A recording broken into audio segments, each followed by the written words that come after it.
SANDHAN. All Gujarat Integrated Classroom. સેટેલાઇટના માધ્યમથી જોડતી કડી એટલે સંધાન. Hello students. Today we will discuss A Cup of Tea, a short story written by Catherine Mansfield. Friends, Catherine Mansfield was born in New Zealand in 1888 and she died at a very young age in 1923. We won't be looking at Catherine Mansfield's life in the first part, but in the second part we will go to her life because that will be helpful in our analysis of the story that we are going to discuss today. The story, as I have already told you, is A Cup of Tea. This story was included in The Dove's Nest and Other Stories, a collection edited by Mansfield's husband, John Middleton Murray. John Middleton Murray was a very well-known modern critic and writer. So, John Middleton Murray, after the death of Catherine Mansfield, edited 2 volumes of her short stories along with other poems and other writings by Catherine Mansfield, and this story which we are going to discuss today was included in The Dove's Nest and Other Stories, which was edited in 1923 by John Middleton Murray. Coming to the story straight away, this story has let's say 5 characters. Rosemary Fell is the protagonist or the main character around whom the entire story moves or revolves. Philip is her husband. Miss Smith is a poor girl. There's a shopkeeper in an antique shop, and that is another character. And Jean is another character who is a servant or a maid at Catherine's house. When we look at the story in a nutshell, this is a story of a very wealthy young lady who has been married for 2 years, and she's married to a person called Philip. It has been written here Peter, but then it is Philip. She's married to Philip, and they have been married for 2 years now. They are very rich, and Rosemary Fell is very extravagant. She spends a lot and goes shopping in very costly shops, and her husband absolutely adores us. Now, it is said by Catherine Mansfield that she wrote about the characters that somehow talk about herself autobiographically or talk about her own psychological situations that she might have gone through. Here again we will be psychologically analyzing this short story. The short story begins very abruptly. It takes us straight away into the story with the narrator telling us about Rosemary Fell. I'll read the first few lines which are not shown here on the screen that you see, but then I am sure that the students who are attending this have already either read the story and they also have the text along with them while they are let's say following it here on SANDHAN. So I'll read the first few lines that will take us straight away into the story. Rosemary Fell was not exactly beautiful. No, you couldn't have called her beautiful. Pretty? Well, if you took her to pieces. But why be so cruel as to take anyone to pieces? She was young, brilliant, extremely modern, exquisitely well dressed, amazingly well read in the newest of the new books, and her parties were the most delicious mixture of really important people and artists, quaint creatures, discoveries of hers, some of them too terrifying for words, but others quite presentable and amusing. Rosemary had been married 2 years. She had a duck of a boy. No, not Peter, Michael. And her husband absolutely adored her.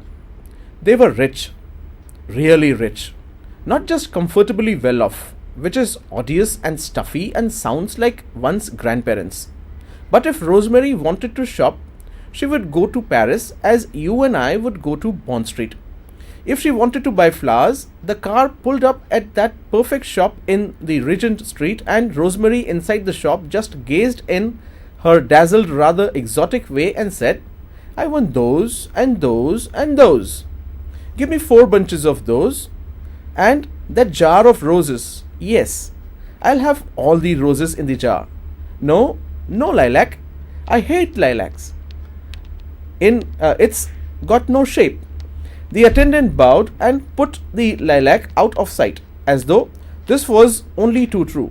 Lilac was dreadfully shapeless. "Give me those stumpy little tulips, those red and white ones."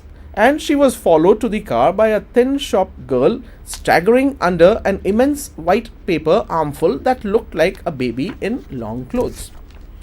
So the first paragraph takes us straight away into the story.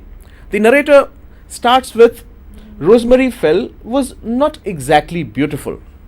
Now, straight away, you are introduced to a character, the protagonist, and the narrator tells us about her physical appearance.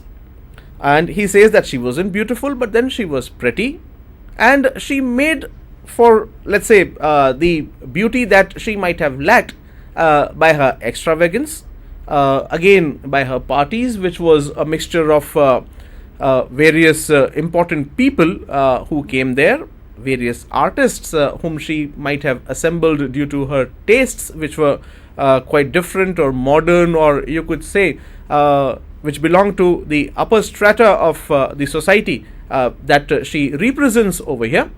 So Rosemary Fell, who is a very rich lady, not a very beautiful but a pretty lady, is the main character here.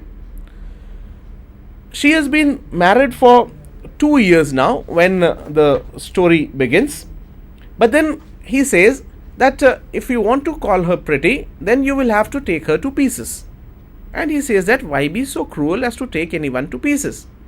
But then this becomes important, because when we'll be analyzing the story, we'll know that when we take the story into different pieces, when we try to deconstruct it into different pieces, the story has different meanings or may have different relevance for us and can be analyzed from various points of view.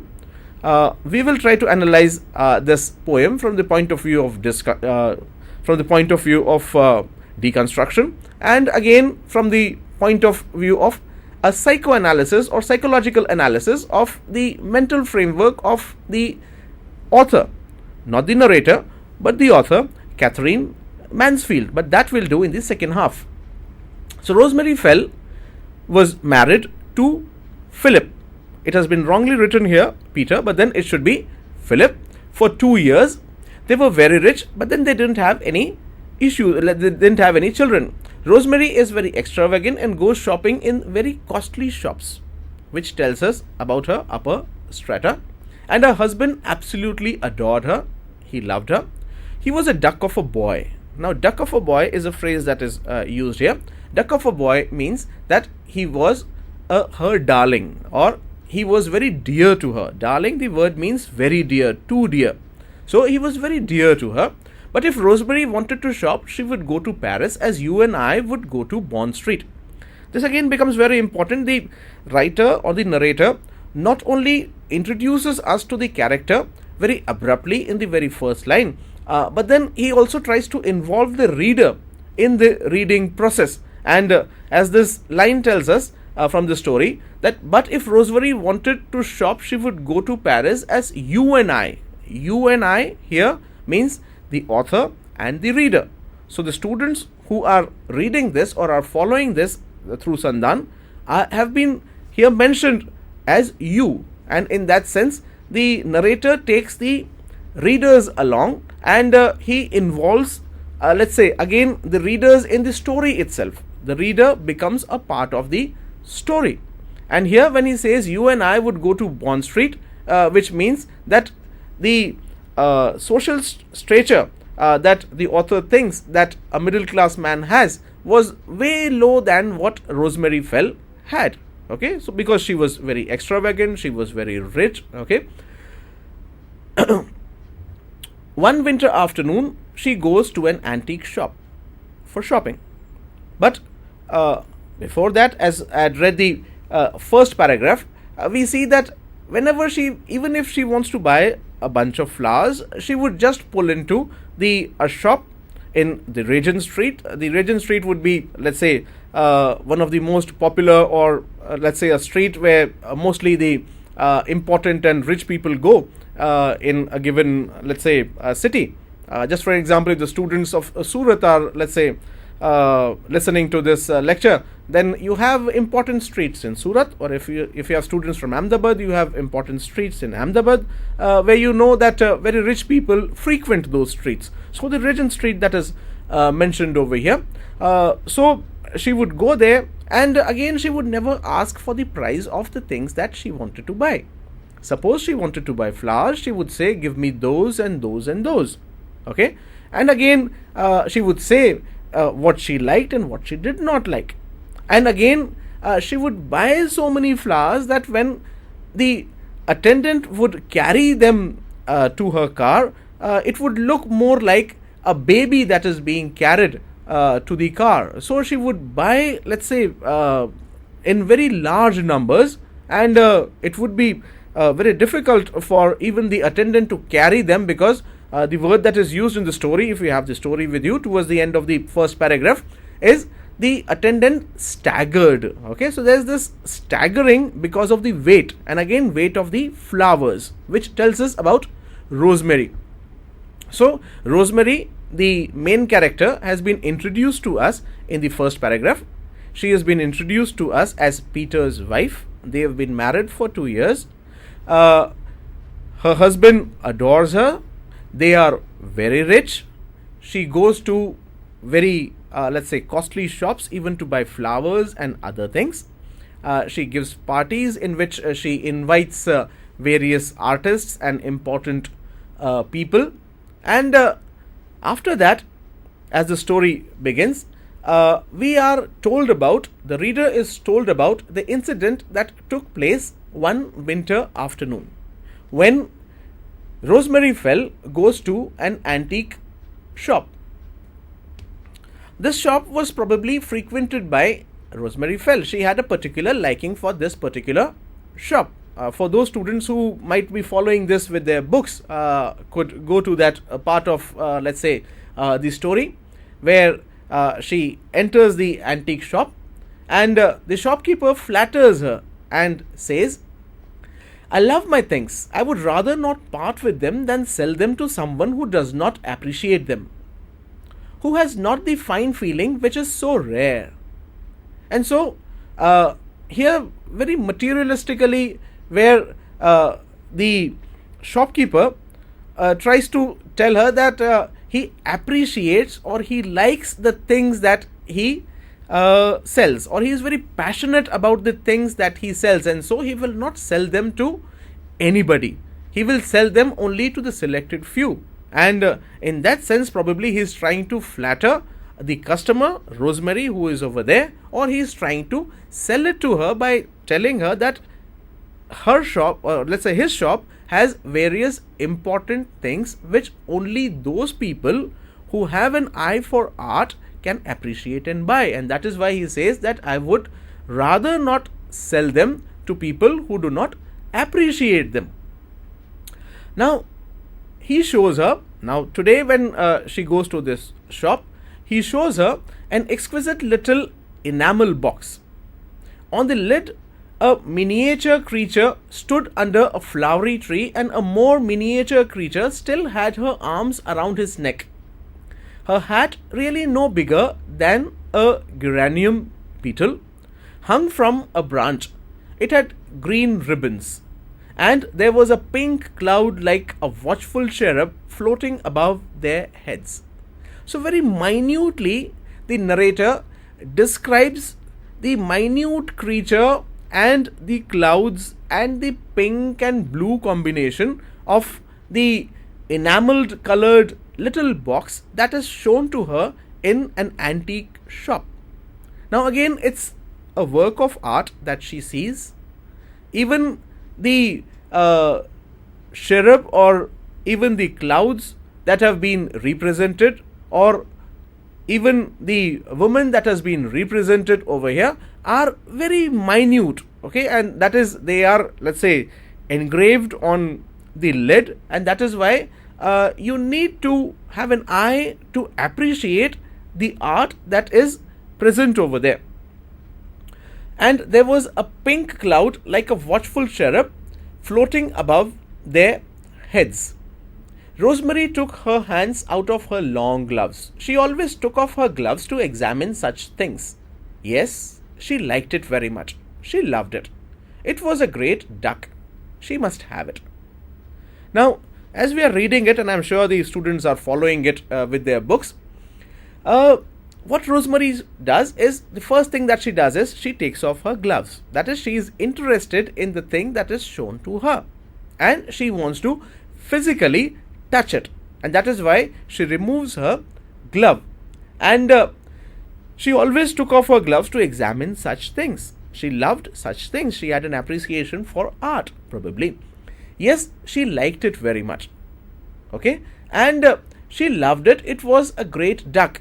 We have seen the word duck appear even before, towards the starting of the story, in which she describes her husband as a duck of a boy. And I said that duck of a boy would mean darling, or someone who is very dear, someone who is very near. And here she said that she loved it. It was a duck. It was very dear to her. So she must have it. And whatever happens, she should possess it. To have it means to possess it. She should have it. And turning the creamy box, opening and shutting it, she couldn't help noticing how charming her hands were against the blue velvet. Now, the blue velvet of the box, the pink color of the cloud, the cherub, and again the things or the images engraved on the lid are very important when we analyze the poem, when we analyze the, let's say, story. We will talk about them in detail, but then I would want the students to underline these parts, so that when we come back to it in the second part, you can identify those lines quickly, and we can follow the analysis in that same manner. She asks its price. We had seen this before, that when she goes to buy flowers, she would never ask for the price. She would say, I want this and this and this, or give me those and those and those. And she never asked, because again she was very rich. But then here she says, she asks for its price. Shopkeeper says 28 guineas. Madam, now 28 guineas for a person who is very rich, stinkingly rich, is not a very great sum. But still, Rosemary feigns that it is too costly for her, but asks the shopkeeper to keep it for her.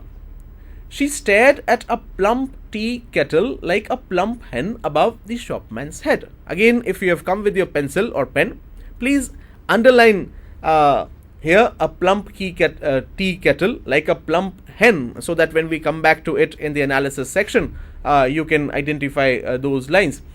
Above the shopkeeper's head, and her voice was dreamy as she answered, well, keep it for me, will you?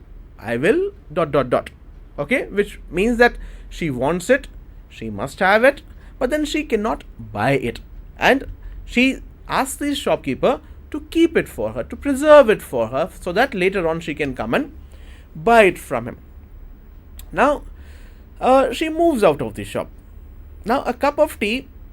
Here, the story talks about the price of a cup of tea, which will come later.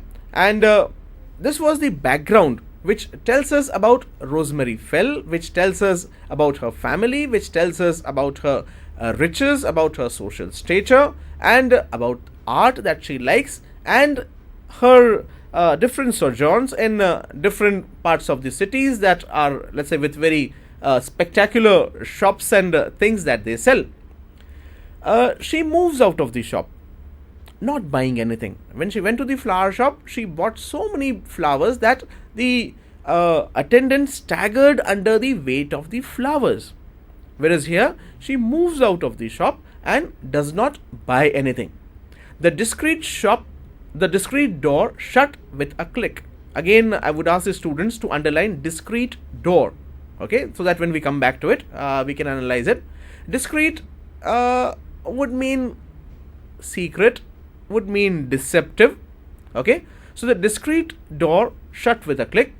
There are moments, horrible moments in life, when one emerges from shelter and looks out, and it's awful. When she moves out of the shop, the outside atmosphere is awful. That is, the outside atmosphere has changed a lot, which we will see. As she moves outside, you find that she thinks that the lamps burn with sadness, that there is a slight drizzle, and people are walking with their umbrellas, and they are probably hiding themselves behind those umbrellas. And Rosemary Fell, who just had to, let's say, cross the pavement, and there was a car standing for her, and which would drive her home, still she feels as though unable to move, and stands on the pavement as though waiting for something. The outside world appears sad, and people are hiding behind umbrellas to prevent rain. But at the very instant of thinking that a young girl, thin, dark, shadowy, where had she come from? Okay, please underline where had she come from, was standing at Rosemary's elbow, and a voice like a sigh, almost a sob, breathed, "Madam, may I speak to you a moment?" And she's standing there. She is depressed because she could not buy the artifact that she wanted to buy.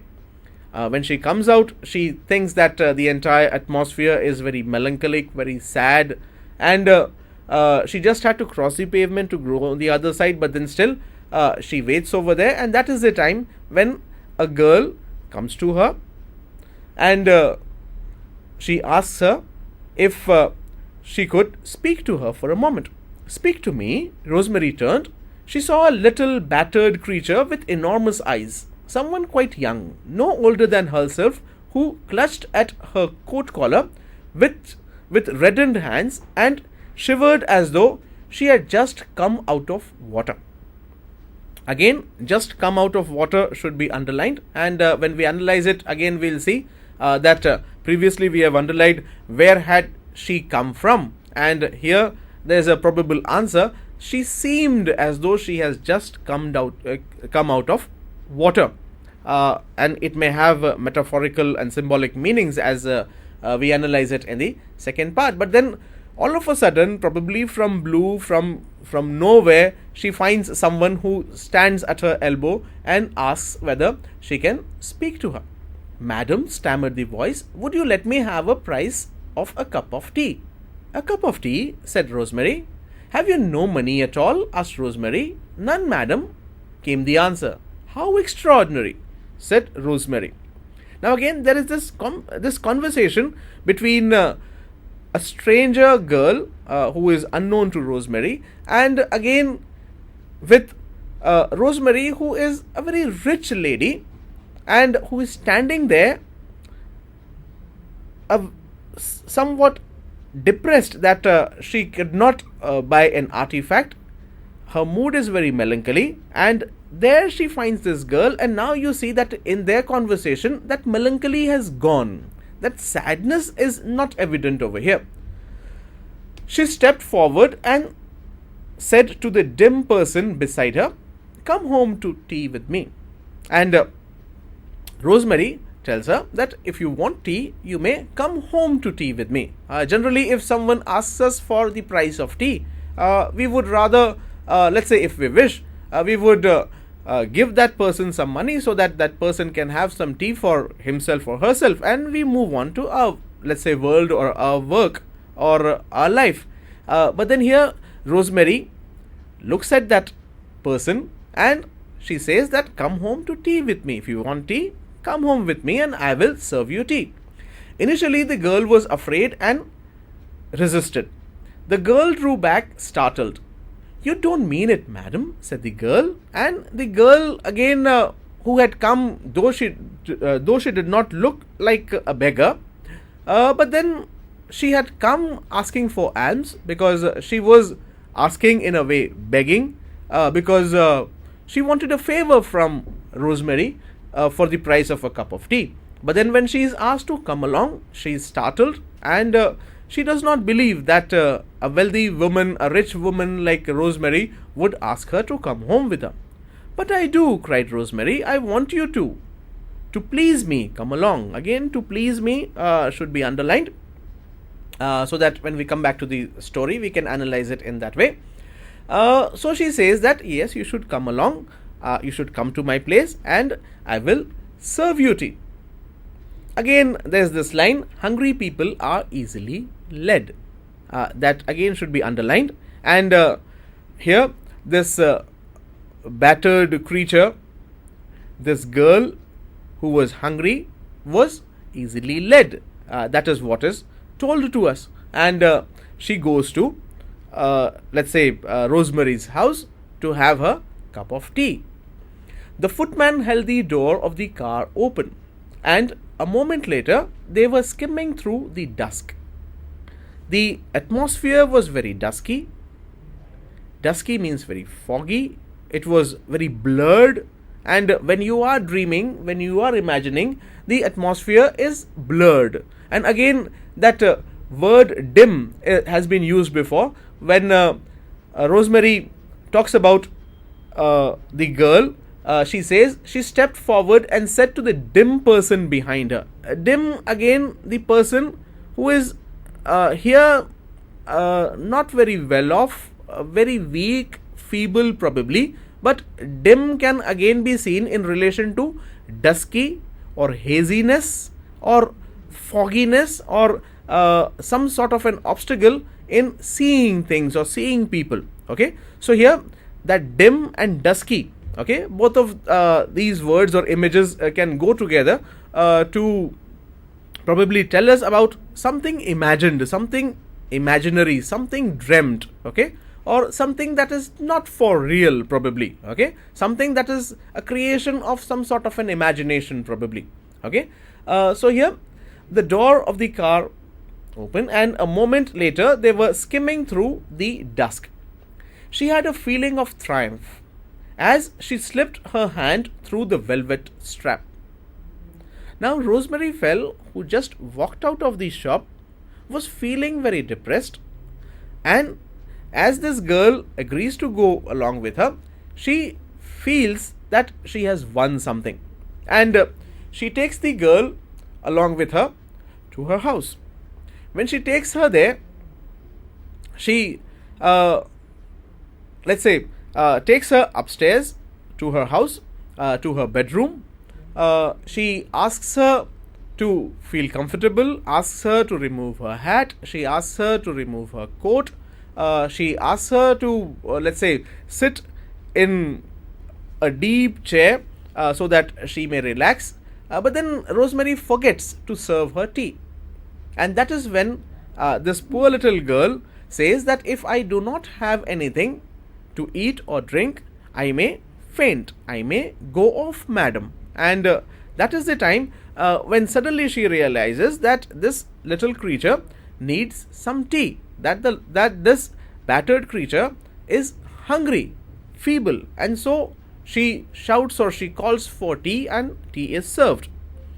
When this tea is served, Rosemary Fell starts talking to her, and she tells her that they are like sisters. She tells her that both of them are women. She tells her that again probably Rosemary is more fortunate, but then both of them belong to the same class, and that again inspires a sort of, let's say, a feminist way of looking at the story, because a story can be seen in various different ways. But when we go to the progression of the story, we find that there is some sort of an attachment between the two, that these words or these lines tell us about relationship between two women talking to each other, sharing, let's say, that space, though they belong to two very different worlds. One is very rich and the other is probably very poor. Rosemary serves her tea, serves her biscuit, fills her cups as soon as they are empty, and they are about to talk to each other, where Rosemary asks her as to when did she have her last meal.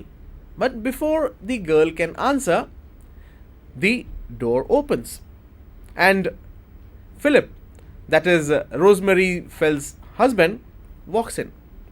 As he walks in, he sees that there is a stranger, an unknown woman or a lady or a girl who is occupying the bedroom of his wife, and suddenly he apologizes for coming straight away, and there Rosemary says that, meet my friend, Miss, and she actually has not asked the girl's name as yet, and she does not know what is the name of the girl.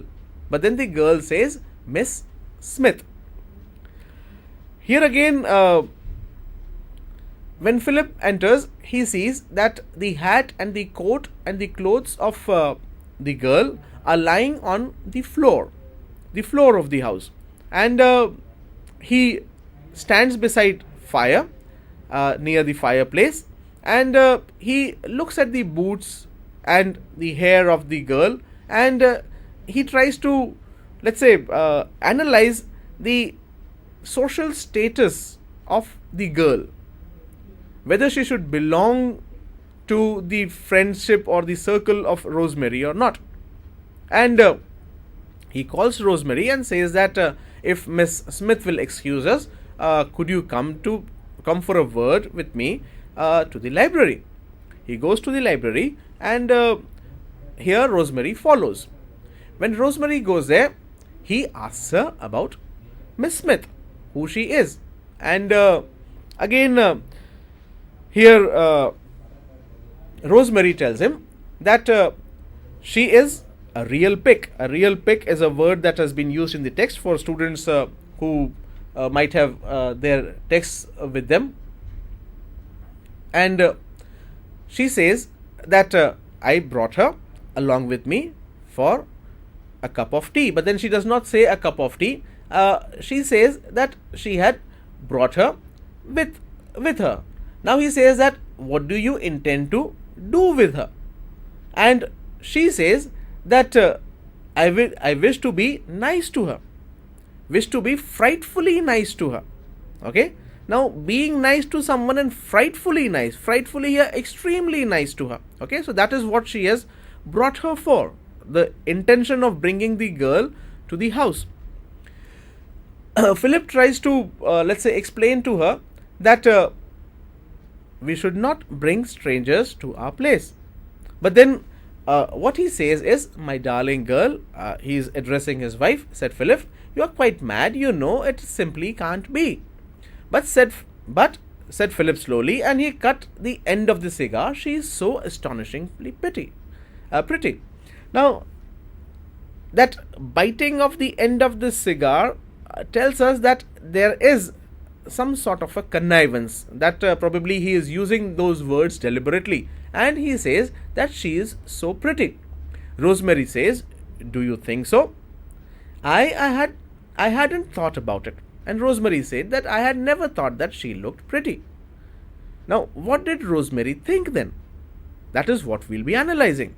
Because Rosemary did not see the girl as she was. She saw the girl as she imaginatively wanted to see someone. Now, who that someone is will be analyzed in the second part of this story of the lecture.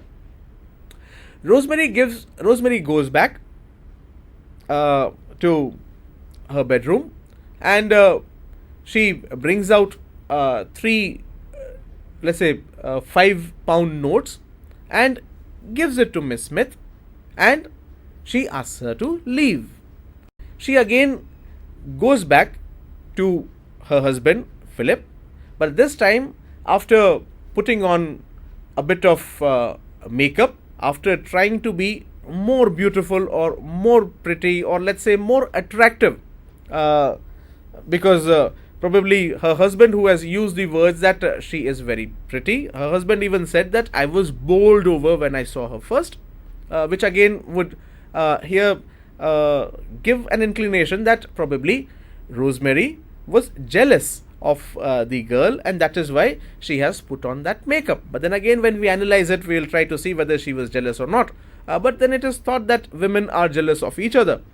Being a man, I can't say whether that is true always, but then it is a general belief that women are jealous of each other, which may not be true always, but it becomes a part of the story, and we generally analyze it due to that a belief that has come down to us, which again may not be true. And here again, whether it is true or not will be seen towards the end when we try to analyze it. She comes there and she sits on her husband's knees. She put up her hands and touched Philip's cheeks, that is, she again goes closer to him physically, and she asks him, "Do you like me?" she said, and her tone, sweet, husky, troubled him. So the tone in which she asked her husband, "Do you like me?" is an imperative sentence, where probably the answer would be yes. But then probably this sentence here may be seen as a sort of an envy, because her husband had praised the other girl. But then is it really envy or not? That again we'll try to see. "Do you like me?" said she, and her tone, sweet, husky, troubled him. "I like you awfully," he said. Awfully, very much. He said that he likes her very much. Then Rosemary said dreamily, "I saw a fascinating little box today. It cost 28 guineas. May I have it?" But that was not really what she wanted to say. She asks her husband that if she can have a box which fascinated her, which costs 28 guineas, but then instantly or very immediately in the next line, the narrator tells us that but that was not really what Rosemary wanted to say. And now the analysis is the identification, or trying to know as to what Rosemary wanted to say. Though the story ends with, "Am I pretty?" she again asks her husband, "Am I pretty? Am I attractive?" And again, the analysis, as when we do it, we'll try to see whether again that was what her concern was. Her prettiness, her beauty, her attractiveness towards her husband, was that a concern, or was there something more or something different going on in her psychological terrain or in her thought process? Now, looking at the story from this point of view, if we try to, let's say, summarize this story as it is generally done, the summary at a very let's say initial level talks about a very rich woman and a very poor woman. A very rich woman who finds a very poor girl, Smith, who wants tea because she is shivering in cold, there is drizzle. She takes her home to show her generosity, that she is very generous. Okay, as it is written over here in the text when you read it, that she wanted to prove to the world or prove to this girl that fairies and godmothers still exist. Again, she thought that this might be an incident which can be compared to an incident in Dostoevsky's novel, something that comes straight away from. When she takes her home, she probably wants to show her that she is more generous, that even rich people have heart, that rich people want to help the poor lot. Now when she takes her home, she feeds her, she serves her tea, but that is the time when her husband enters. Her husband is surprised to see a stranger in his wife's bedroom, a stranger girl, let's say, in his wife's bedroom. And as the story on the initial level, if we see it, would, let's say, suggest that probably he was attracted towards her. When we analyze it, I truly feel that Philip was not attracted towards, let's say, Miss Smith. But then why did he do it? We'll try to, let's say, find out in the second part of the analysis. But then, as the story tells us on the initial level, on the surface level, that he was attracted towards her, and he calls his wife to the library and asks her whether Miss Smith is going to stay for dinner. And that is where he tells her that she is very attractive, that he was bowled over, and that is the time when Rosemary realizes that the girl she has brought home is a grown-up girl.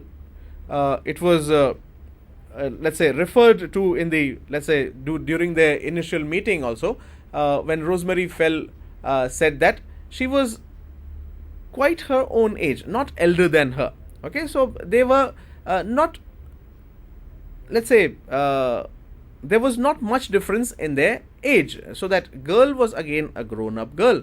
And when her husband talks about the girl as pretty, as attractive, Rosemary feels jealous or envious about it, and she sends the girl off. Probably that is what her husband Philip wanted, because if he would have been attracted towards her, he wouldn't tell his wife that he was attracted towards her. But then he tells his wife that he is attracted towards her, that she is a grown-up girl, that she is a pretty girl, probably so that she might send her away. And that is what happened. And Rosemary pays her some money, gives her some money, and sends her away. Now, materialistically, when we look at this story, you could say that it talks about two different types of economical stretches, where Rosemary belongs to a place where she can buy what she wants. And even here, when she pays 3 rupee, let's say 3 notes of £5 to the girl, probably she has paid her for her visit. Probably she had paid her for getting rid of her, because actually the girl did not ask her for money. She only asked her for a cup of tea. If she wanted to pay her or give her money, Rosemary could have given her money on the pavement itself. She needn't have brought her along with her to her house. But then she brings her along with her. But then when her husband tells her that she is attractive, that she is pretty, probably knowing that if he expresses his ideas thus, Rosemary might send her off. And that is what happens. But then she again sends her off with that money, which tells us that she weighed everything economically. Even when we go back, when she goes to the flower shop, when she buys, she is a rich woman, and that again tells us about the economical stature of the woman. Again, when the narrator tells us that she would go to Paris for shopping, which again tells us that she is a very rich woman. Again, materialistically, when we look at her visit to the antique shop, the way the shopkeeper tries to sell his artifacts to her is a way of trying to flatter the customer and tell the customer that it is the thing is valuable not because I sell it, but because you will own it. It is a valuable thing, and that is why you should have that thing. That is, let's say, an analysis of the story at a very surface level. In the second part, we will try to analyze this entire story from the psychological point of view, and we will try to deconstruct it textually, so that we can come to a really different meaning of the text. Again, it is very important that literature exists on various levels. You can analyze literature according to various theories, various points of view, and literature is important because it does not have a singular meaning.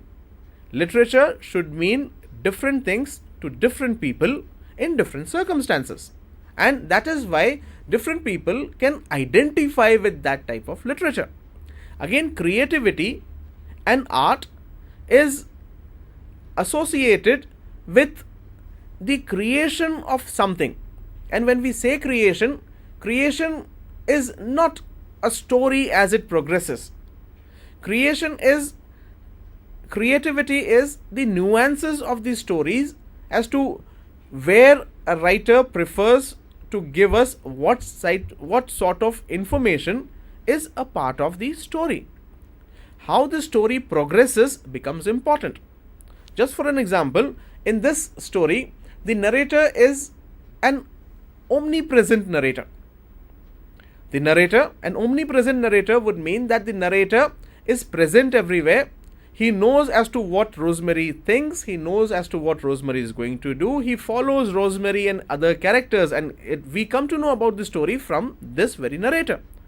But then this omnipresent narrator exists in the story in a limited form. In a limited form means there is a limited omnipresent narrator, which would mean that the narrator tells us about Rosemary Fell, the narrator tells us what she feels, the narrator tells us what she goes through, what she experiences, but the narrator does not tell us anything about Smith as to what she feels internally. The narrator does not tell us about Philip, that is her husband. He does not tell us about what goes on in the mental psychological process of the shopkeeper or the driver or the other people who have been shown as part of the story. We only know about the internal thought process of Rosemary Fell. And so, though we have an omnipresent narrator, the omnipresent narrator narrates in a limited way. Okay? Thank you. We will discuss this story, analyze this story in the second part.